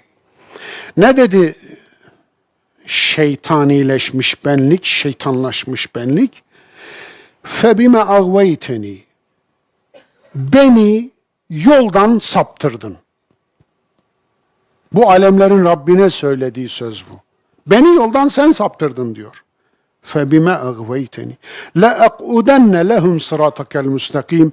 Ben de senin dosdoğru yoluna oturacağım. Şunu bir şey yapalım. Biraz daha latife olsun. Yüzünüze tebessüm kondurayım. Şeytan doğru yolda oturuyor. İtiraz olan? Yok. Ama bir problem görmüyor musunuz? Yolda oturuyor. Yürümüyor. Yol yürümek için. Yol oturmak için değil ki. Bir de tersine oturuyor. Bir de gelene geçene çelme takıyor. Yani elbette ki her zaman söylüyorum. Çünkü yolun sonu yok. Bu anlamda tamı yok ki yarımı olsun. Onun için ne demiştim? Kuş ölür, sen uçuşu hatırla. Evet. Yolcu ölür, sen yürüyüşü hatırla. Onun için varmak, yürüyor olmaktır. Nedir? Allah'ın durduğu bir yer mi var ki varacaksın? Evet. Evet, değerli kardeşlerim. Kadercilik faturayı Allah'a çıkarmak, insanı şeytan eden bir sapmadır. İşte bu ayette belgesi. 16. ayet okudum Araf'tan. Kadercilik yapıyor. Şeytan kaderciydi. Şeytan kaderci ne diyor? Beni sen saptırdın. Madem sen saptırdın, ben de senin dosdoğru yoluna oturup oradan gelip geçenleri saptıracağım. Bakın, yani sapmayı kendine mal etmiyor. Kendine mal etse ne değişir? Adem hatayı ben işledim dedi. Değil mi? Hatayı ben işledim dedi. Ve tevbe etti. Yani hatasından döndü. Tevbe dönmek demek. Hatasından döndü. Şeytan da hata işledi ama şeytan hatasında ısrar etti. Savundu. Hatayı savunan şeytan olur. Mesaj açık dostlar. Hatayı savunan şeytan olur. Hatadan vazgeçen insan olur. Daha ne olsun yani? Bu yetmiyor mu? İlle uçtu kaçtı hikayelerimi anlatayım size. Boynuzlu şeytan hikayelerimi anlatayım size. Evet. Şeytanlaşmış insanlar doğru yolda yürümez, otururlar. Yolcuya çelme takarlar. وَلَا تَقْرَبَا هَذِهِ الشَّجَرَةِ. Bu çok ilginç. Sadece burasını aldım 19. ayetin. Şu ağaca yaklaşmayın. Hani ara sıra anlatırım. Adama konuşmaya çıkacakmış kürsüye. Konuşmaya çıkmadan önce akıl hocası demiş ki sakın tilkinin kuyruğunu aklına getirme. Konuşmaya çıkmış. Hangi cümleyi söylese tilkinin kuyruğu aklında. Neyse bitirmiş, inmiş. Dediğimi yaptın mı demiş. Vallahi sen söyleyinceye kadar tilkinin kuyruğu aklımda hiç yoktu. Ama sen söyledikten sonra aklımdan hiç çıkmadı demiş. Şimdi şu ağaca niye yaklaşmadın dedi. Demese muhtemelen es geçecekti. Ya hani duvara değmeyin yağlı boya yazarlar. Bizim millet aynen şu. O yazı olmasa bilmiyorum bunun istatistiği yapılsa çok güzel olur. Bir istatistik öğrencisi mesela bunları denemeli, araştırmayı yapmalı. Yani yüksek lisans yapılacak bir mesele bu. Hiç yazı yazılmasa daha mı az değiyorlar acaba? Bir bakmalı. Dolayısıyla şu ağaca yaklaşmayın. Bunda kasıt aranır mı? Ben kasıt arıyorum. Rabbimizin bir muradı vardı. Allah için kullanıldığında bir murat. Bir muradı vardı. Neydi o? İnsan iradesini fark etmeli. İradesini fark et. İnsan irade sahibi olur da iradesini fark etmez. Yani kötü ve iyi yapabilme yeteneğinin olup olmadığını fark etmeli. Onun için birden fazla seçeneğiniz yoksa mahkumsunuz, özgür değilsiniz. Özgür olmayanın ödülü de olmaz, cezası da olmaz. Özgür değilseniz sorumluluğunuz da yok. Sorumsuzsunuz. Öyle değil mi? Sorumsuzsunuz. Şimdi siz yılan soktu diye onu suçlayabilir misiniz? Yanardağ patladı diye onu suçlayabilir misiniz? Yanardağ patladı, şu kadar adam öldü. Tutun yanardağı, getirin mahkemeye, yargılayın. Sel geldi, Bozkurt ilçesini aldı götürdü, bilmem kaç tane insan öldü. Peki ne yapalım? Seli tutuklayalım. Ben askerdeyken de vardı. Bizim bir ağaca ceza vermişler. Efendim, hatta şiirinde yazdım. Efendim. Meğer bir kendisini o ağaca asmış. Efendim, askerde olur böyle şeyler. Onun için ya ağaç ne bilsin dalına asılanın ne olduğunu, ağaç sorumlu mudur yani? Ahlaki yükümlülüğü mü vardır yani? Dolayısıyla bu anlamda sorumluluk bir bilinç işidir. Sorumluluğunuzu biliyorsanız, mesela cezai ehliyeti yoktur diye bir hukuki hüküm var. Nedir bu? Delili belli bir şeyin oranı aşmışsa, yani sorumluluk düşmüşse, o zaman hukuken o cezai ehliyeti yoktur.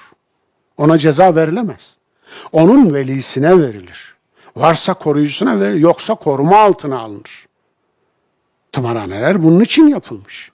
Yani bu anlamda esasen şu ağaca yaklaşma, insanoğluna iradesini fark ettirmek için sen iradeli bir varlıksın, iyi ve kötüyü seçebilirsin. Seçimlerinden de sen sorumlusun. Allah'ı sorumlu tutma. Yukarıda şeytan ne demişti? Efendim, oysa ki ya şeytan cenneti cehennemi yok. Bakınız buradan da yola çıkın. Yani Yahudilerin günah keçisine şeytan diye iman etmeyin. Buradan da yola çıkın. Dedim ki 58-59 ayette o bölgede yaşayan kanlı canlı ismi belli insanlardan bahsediyor. İnsan. Onun için iradesinin sorumluluğunu üstlenmeli, almalı. Bu surenin bir özelliği var biliyor musunuz? Başka hiçbir surede görmedim bu özelliği. Ademoğlu cümlesi Kur'an'da 5 kez geçer, 4'ü bu surede. 26, 27, 31, 35. ayetler. Evet. Ya beni Adem. Ya beni Adem. Ya beni Adem. Ya beni Adem. Ey Adem oğulları, ey Adem oğulları, ey Adem oğulları, ey Adem oğulları. İlginç değil mi dostlar? İnsan Adem'dir, Adem insandır. Okumamın teyidinden biri de budur işte. Ey Adem, Kur'an'daki şu şeye bakar mısınız? Çığlığa bakar mısınız? Ey Adem oğulları. Efendim, ya beni Adem. Ya eyyühennas. Ey insanlık. Bu çığlık da Kur'an'a ait. Anlatabiliyor muyum? Yani Kur'an neden bu kadar kapsayıcı bir kitap? Kur'an hitabı neden tüm insanlığı kuşatıcı bir hitaptır? Buyurun. Ey insanoğlu diyor. Ey Ademoğlu diyor. Ya eyyühennas. Efendim, evrensel. Evrensel. Kelimenin tam anlamıyla evrensel. Onun için yani huvellezî ersele rasûlehu bil huda ve dînil hakkı liyuzhirahu ale'd-dîni kulli. Evet. Yani ersele rasûlehu bil huda ve dînil hakkı liyuzhirahu ale'd-dîni kulli. İşte buyurun. Yani hidayeti onunla gönderdi. Kime gönderdi? İnsanlığa, bütün bir insanlığa. Yani Allah, Arap'ın Allah'ı değildir. Anlatabiliyor muyum? Beni Haşim'in Allah'ı değildir, peygamber sülalesinin, ailesinin. Kureyş'in Allah'ı değildir. Arap'ın Allah'ı değildir. İnsanlığın Allah'ı değildir. Müslümanların Allah'ı değildir. İnsanlığın Allah'ı da değildir. Rabbul alemi. Alemlerin Rabbi. Şu kuşatıcılığa bakar mısınız? Böyle de olmalı zaten. O zaman yani biz Kur'an'ı dinlerken aslında şunu da vurgulamalı değil miyiz? Karşımızdaki insan dedi ki, ya abi, kardeş, hocam, efendim, ben Kur'an'ın Allah'tan geldiğine inanamıyorum ya. Kalbim yatışmıyor. Sizin ona söyleyecek hiçbir sözünüz yok mu? Yani şimdi onu Kur'an'a inandırmak için 40 dereden su getirmeniz mi gerekiyor? İman bu, başka bir şey değil. Dışarıdan verilmez mi? Onu söyleyin. Şırıngayla veremezsiniz. Onun için. Yani iman öyle ayetler okuyarak vereceğiniz bir şey değil. Zaten iman etse ayete inanır. İnanmıyor ki, senin inanmadığını delil getiriyorsun. Ona söyleyeceğiniz şu: Allah'tan geldiğine inanıp inanmamak sana kalmış. Seninle Rabbin arasında. Ama Kur'an'dan istifade edebilirsin. Yararlanabilirsin. Kur'an öyle bir kitap ki, İmancılık yapmaz, dincilik yapmaz, Allahçılık yapmaz. Kur'an aslında insanı akletmeyi, adaleti, iyiliği, güzelliği, hakkı, hukuku savunur. Daha ne kadar güzellik varsa savunur. Ya sen insansın. Yani hiçbir şeye inanmıyor da olabilirsin. Hakka ihtiyacın yok mu? Hukuka ihtiyacın yok mu? Zulmü sen de lanetlemez misin? Adaleti sen de evetlemez misin? Hakka riayet edilmesini istemez misin? Haram yenilmemesi senin de lehine değil mi? Başkasının hakkına tecavüz edilmemesi senin de lehine değil mi? Yani ortak akılla bir devletin idare edilmesi senin lehine değil mi? Liyakat ve ehliyetin esas alınması senin elinde lehine değil mi? Sayın gitsin. O zaman yani sen de istifade edebilirsin. Lütfen, yani ona vereceğiniz başka şeyler de var. Evet.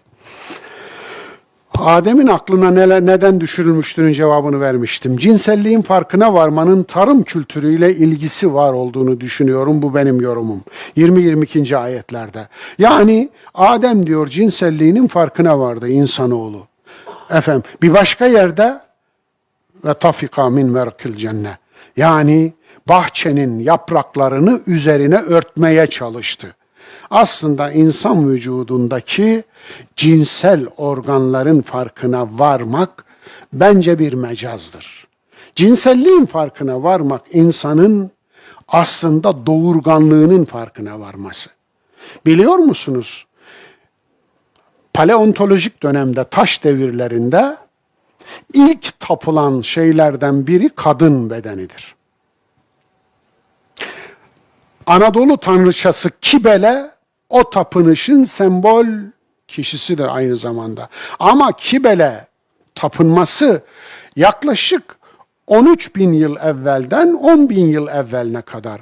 Ama Gravetyen kuşak dedikleri Avrupa'da ta Pirenelerden başlayıp Urallara kadar gelen Avrupa'nın ortasındaki o kuşakta yüzlerce hatta binlerce küçük kadın heykelciyi geçti. Başı yok, elleri yok, ayakları yok çoğunun. 1 santimden 12 santime kadar farklı irilikte heykeller bunlar. Kadın bedeni. Ama abartılı olanlar kadın uzuvları, kadınsı uzuvlar. Anlaşılan o ki insanlık bir dönem ki bunların en eskisi 41 bin yıla gidiyor. 41 bin yıl. Bunu şuraya koyayım. Ondan öte insan bedeninde insan ilk defa ne zaman elbise giydi? Sorusu çok önemli bir soru. Evet, bilim adamları buna bir cevap buldular. Nereden buldular biliyor musunuz? Bitten buldular. Bit, bildiğiniz bit. Baş biti 100 binlerce yıllık bir genoma sahip. Gen haritasını çıkardıklarında baş bitinin yaşı 100 binlerce yıla gidiyor. Ama bir de ne görsünler? Kasık biti 70 bin yıllık genomu. Kasık biti de insan vücudunda olmuyor, elbisede oluyor. Anlatabiliyor muyum? Bitin yaşama yeri elbise. Dolayısıyla oradan yola çıkarak bilim adamları dedi ki insanoğlunun giyinmeye başlaması 70-80 aralığı, 70 bin 80 bin aralığı, böyle bir de bilimsel sonuç var. İnsanlığın nüfus patlamasına bir işaret olduğunu düşünüyorum. Gerçekten de tarım kültürü insanlığın nüfus açısından patlamasına sebep oldu. İşte o bir şu ağaca yaklaşmayın yasağıyla nüfus patlaması arasında, yine cinselliğin fark edilmesi arasında bir ilişki var gibi geliyor. Umarım yanılmıyorumdur. Yanılıyorsam Allah affetsin. Mükemmelleşme tuzağı, melekleşmek ve ebedileşmek. Ayette geçiyor ya. En tekuna melekeyne ev tekuna minel halidin. 2 melek olmak istemez misiniz? Ya da ebedileşmek, halid olmak. Bu ebed ve halid kelimeleri çok takılıyor insanımızın zihnine. Hani cennet ve cehennem hakkında kullanılıyor ya. Halidine fiha ebeda. Bu 2 kelimede sonsuz anlamına gelmiyor dostlar. Sonsuzluk ifade etmiyor bu 2 kavram. Hatta halid kelimesinin lügatlarda verilen örnek cümlesi cübnül halide. Halid peynir, ebedi peynir. Ya peynir hep ebedi olsa, organik madde zaten. Ne olur Allah aşkına? Yeryüzünde 1000 yıl yaşamış tahta bulmak için yeryüzünü dolaşmak lazım. Anlatabiliyor muyum? Peynir ne kadar yaşayacak? Dolayısıyla yok. Peki nedir? La nihaye. Sonsuz bu demektir Arap dilinde. Evet, la nihaye. Ya böyle bir ifade yok cennet cehennem hakkında. Dolayısıyla İngilizce'de infinity. Finity, finish, son. Infinity, sonsuz. Bakınız. Türkçe'de de sonsuz diyoruz. Bakınız hep eklerle kullanıyoruz. Na mutenahi. Farsça'da. Sonsuz. Na. Olumsuzluk eki geliyor. Orada da. Tüm dillerde inanın böyle. Niye böyle? Çünkü sonsuzluğu insan zihni kavrayamadığı için kelimesini de yekpare bulamamıştır. Bulamaz. Yoktur çünkü. Sonsuzluğu kavrayamaz insanoğlu. Kötülükten dönen adam olur. Israr eden şeytan olur. Kâle Rabbena zalemna enfusena ve illem tagfir lena ve terhamna lenekunenne minel hasirin. Ey Rabbimiz dediler Adem ve eşi. Biz kendimize zulmettik. Enfusena nefsimize değil kendimize. Nefis kendi demektir. Kendimize zulmettik. Eğer bizi affetmezsen ve bize merhamet etmezsen biz sermayeden kaybedenlerden oluruz. Yani husran sermayeyi kaybetmek demektir. Karı değil. Bu böyle bir fark var. Ziyan ile husran arasında fark var. Dolayısıyla sermayeyi kaybederiz ya Rabbi dediler. Tevazu insanlık yanlıştan dönmektir. Kibir, şeytanlık, yanlışta diretmektir demiştik. Kur'an'da topyekün insanlığa hitaplar. Ya beni Adem, ya eyyühen nas, ya eyyühel insan. Hepsi de bütün bir insanlığa hitap ettiğinin harika bir göstergesi. Takva elbisesi en hayırlı örtü. Dolmuş. وَلِبَاسُ التَّقْوَى ذَٰلِكَ خَيْرٌ. Kur'an'da örtü hakkında ilk gelen ayet budur. Bundan sonra gelecek ayetler ta peygamberliğin 19-20. yıllarında gelmiştir. Nur suresi 31, Ahzab suresi 59. Yani o uygulamalar gelmeden önce temel atılmıştır. Temelde ne vardır? وَلِبَاسُ التَّقْوَى. Takva elbisesi ذَٰلِكَ hayrun.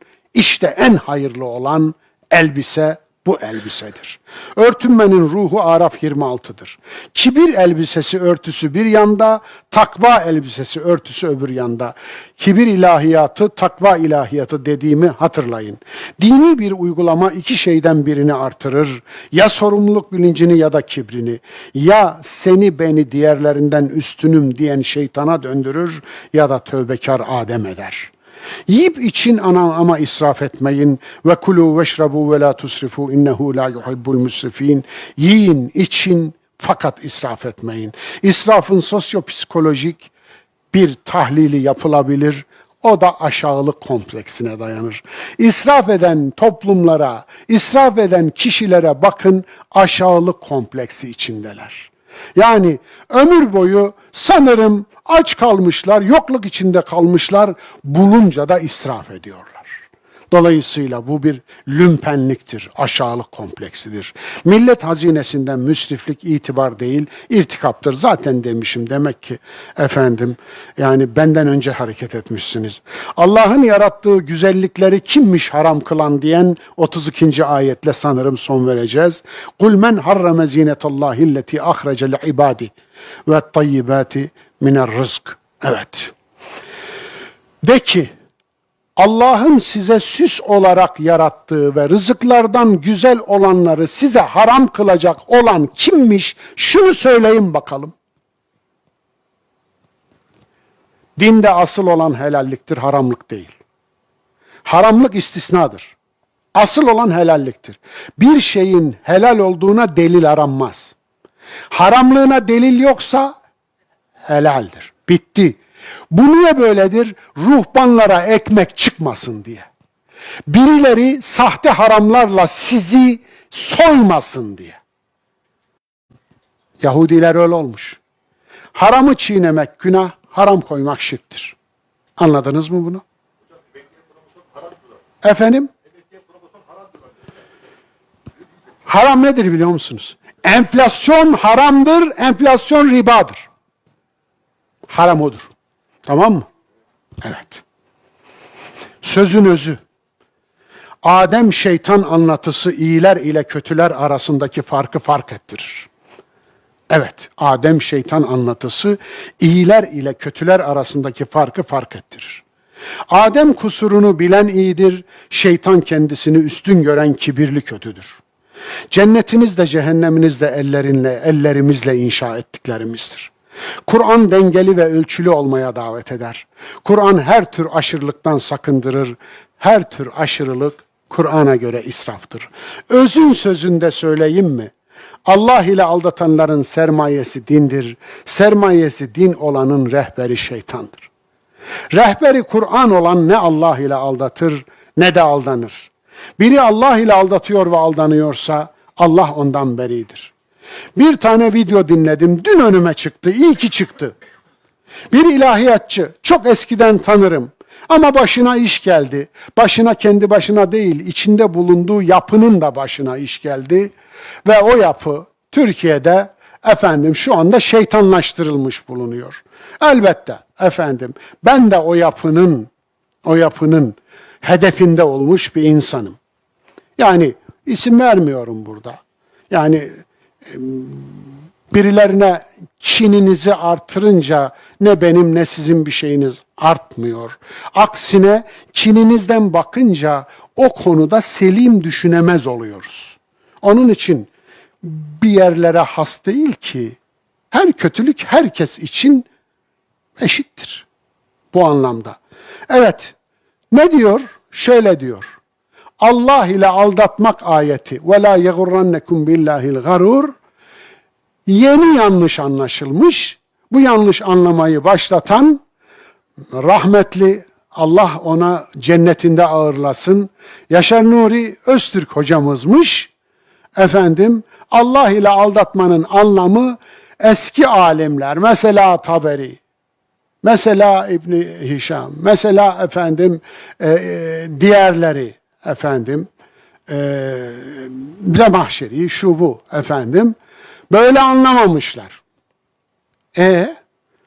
Allah ile aldatmayı savunacak demek ki yarası var. Yarası var. Allah ile aldatmayı savunmak için gerçekten de böyle anlaşılır. Bu doğrudur. Çünkü Taberi'nin demiş olması Allah'ın dediği anlamına gelmiyor ki. Yani öyle diyor ya Bertrand Russell, bir insanın herkes bu konuda yanılıyor demesi çok zor bir şeydir diyor. Çok zor bir şeydir. Kendi başına iş alır diyor. Ama ya gerçekten de herkes yanılıyorsa? Olamaz mı? Çok.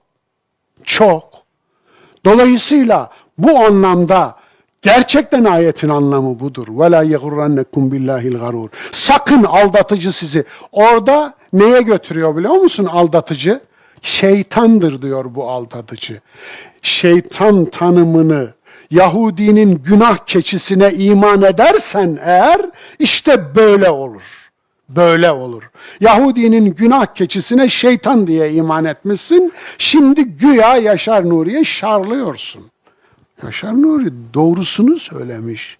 Kazı yapmış, bulmuş. Allah ondan razı olsun.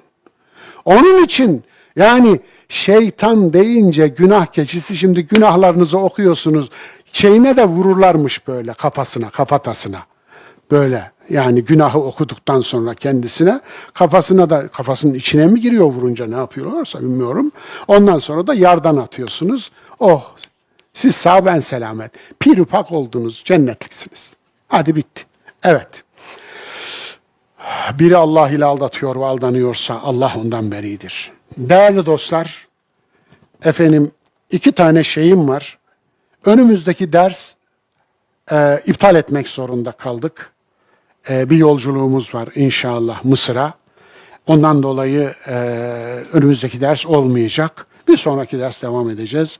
Bir de şu kitabı tanıtmak istiyorum. Kur'an İslam'ından Hadis İslam'ına. Bu kitabı vakfımız tercüme ettirdi ve yayınladı. Ben Arapçası elime geçmiş ve okumuştum.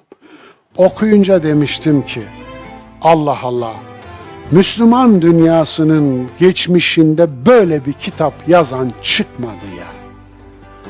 Şu kitaptaki bilgiler kadar kaynağa giden, karşılaştıran, muhteşem bir şey yapan, bu da bir Arap.